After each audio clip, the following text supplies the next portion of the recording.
Bonjour à tous, aujourd'hui on se retrouve pour une nouvelle leçon de mathématiques et plus précisément de grandeur et mesure. L'objectif de cette leçon est d'apprendre à identifier les différentes sortes d'angles. Allez, reste connecté, c'est parti! Alors je vais commencer par te donner une définition de l'angle. Qu'est-ce qu'un angle?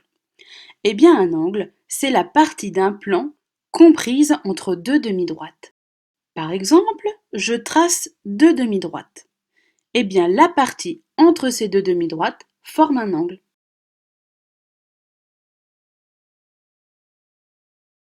Ce que tu dois savoir, c'est qu'il existe trois catégories d'angles. Il y a l'angle droit, l'angle aigu et l'angle obtus. On va s'intéresser tout d'abord à l'angle droit.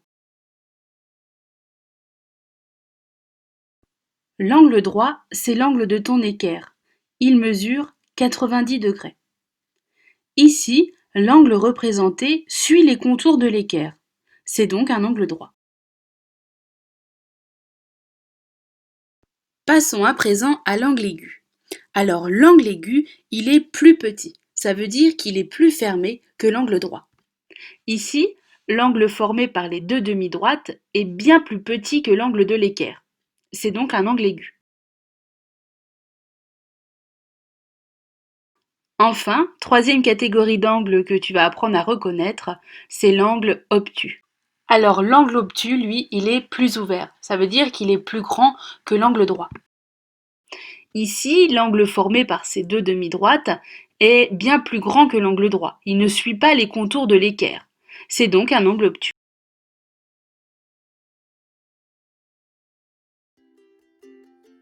Et voilà, cette vidéo est terminée. J'espère qu'elle t'a aidé à mieux comprendre la leçon. En tout cas, ce que tu dois retenir de cette leçon, c'est que l'instrument que tu utilises pour identifier les catégories d'angles, c'est l'équerre, et qu'il existe plusieurs angles. Il y a l'angle droit, l'angle aigu et l'angle obtus. La semaine prochaine, tu vas découvrir les différentes méthodes pour tracer des angles. Je te dis à bientôt pour une prochaine vidéo.